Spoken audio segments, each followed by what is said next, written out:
sending a regional situation and sending these planes to other areas, including Palmdale. If you've ever been to Denver or some of these other cities where they built these airports, or even DC, they built these airports 10 and 15 miles out of the city with high-speed trains to get people in so that they're not in densely populated areas. It's time for Los Angeles to look at this and stop impacting over and over without the infrastructure considerations and mitigating all this crowding. We can't just keep crowding more and more in. We've got to stop having the same small area with more and more people, noise, and pollution. And Bill is right on target when he said that when he was campaigning. And I think this is the answer. We cannot have it anymore. We must stop it now. Thank you, Lillian. Appreciate it. And our last comment from community is another gentleman from the Airport Commission. Yes, I actually wanted to start by saying... Tell us your name. Okay. My name is Tal, and I live in Santa Monica. I actually live on 23rd Street. So I live at the edge of the runway. And I'm first and foremost a resident. So I moved into my house 3 years ago, and then about a year after that, I started to flip out. I think it was a jet that I literally saw from my bedroom window. I saw the wings and the wheels from my bedroom window. It was flying that low. And then I called the airport, and then I started hearing about the Airport Commission. Actually, Marty was when I went and looked on the web, I found Marty's website, and that's how I got involved, and I went to the Airport Commission, and I eventually got on the Airport Commission. And the chairman of the commission, Ofer, who spoke earlier, brought very valid questions, and this is a very impressive panel, and I would be delighted to hear what you guys have to say now, and as this research is going forward, to hear the truth, finally, of what is the actual pollution effect that this airport is having on our neighborhood. And at the same time, I'm very happy to see the representatives of our elected officials, because actually an airport in Southern California was recently closed. It took a congressional act to do. And this is in reality what we need to do. It is that big of a step that needs to happen. The information about air pollution and noise pollution is something that's going to give us that power. We all know how this is affecting us. It is that big of an issue, and it is unfortunate, but it is very true that it's that big of a level of commitment and action is needed to make this happen. We at the Airport Commission, we listen to the complaints, and they're not very different. They're actually exactly the same complaints we heard here today.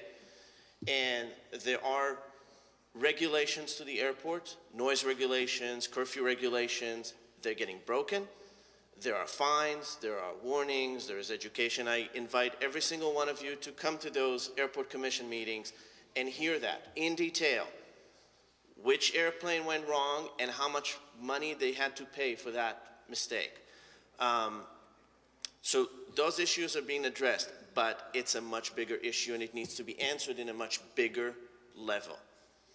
Well, thank you very much for coming here, listening to all the testimony, and frankly for your extremely courageous comment as an airport commissioner to say that if you had your druthers, you'd like to see an act of Congress and close the airport. Is that what I heard you say? Absolutely. Mm-hmm. Absolutely.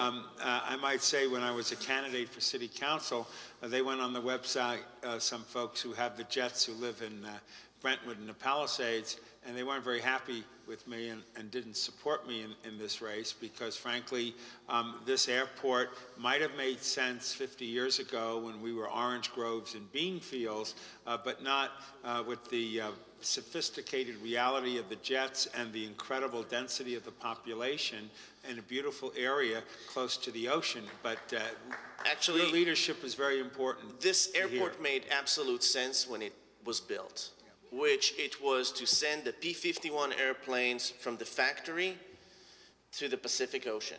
That's what it was built for. Those airplanes took off from here and fought Japan. That was the beginning of this airport, and it made sense then. Look how crowded it is. No? I'm sorry? Okay. Please continue. We're going to finish this up. Okay. Then I'm apparently wrong on that. I was misinformed, but I'm sorry.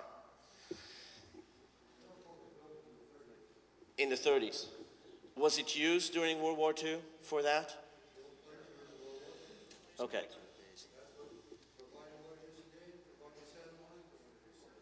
Okay. I apologize for being misinformed. But what we do see today, and it's on Marty's front of his website, is a strip of an airport absolutely and completely surrounded by houses. And I'm the first one there. So it has outlived its original purpose, and the jets are a big, big issue. Okay. Well, thank you very much for your courageous leadership and comments right now from Santa Monica Airport Commissioner speaking about the airport. And I'd like to take this moment now to ask the panel for any final comments. It's a long night. It's been going on. First, I want to thank you all for listening as much as you have. It's a very serious set of issues here.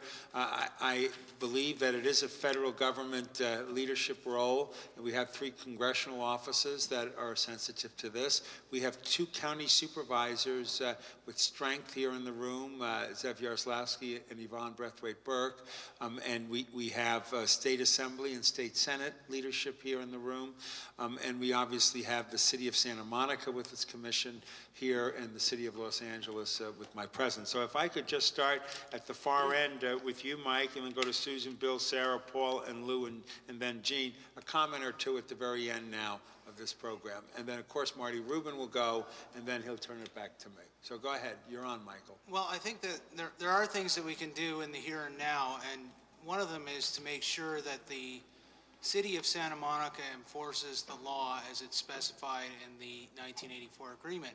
And that's 95 decibels, single event noise level. I looked at the records for July and August. This is exceeded almost every day. So there are about 28 violations in July, similar numbers in August. And during those 2 months, there were only 4 fines levied. The rest were given warnings. So this is something that is an indication that it's agreed upon, it's in writing, and it's in law, that they can fine everybody who violates that. And I think when we hear this level of concern from the community about noise, that there needs to be a tightening of that enforcement procedure, and that doesn't require any change whatsoever in the current agreement. I think, although I sympathize very much with the residents that they feel there are health concerns, I want to emphasize that we don't have any direct evidence at this time that the airport is causing health effects.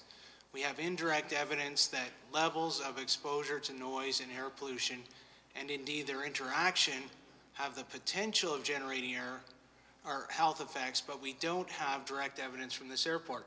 So another thing that could be done by the City of Los Angeles and by others is to sponsor further research that looks into the health effects around this airport and other airports like it, so that we can begin to understand specifically what health outcomes are affected, whether it's asthma exacerbations, asthma incidents, cardiovascular disease, blood pressure dysregulation. There are many possible outcomes, but we cannot expect people to act, and there are costs on the other side to the airport industry, and we need to be able to demonstrate unequivocally that there are health effects present here that are serious enough to warrant regulatory action.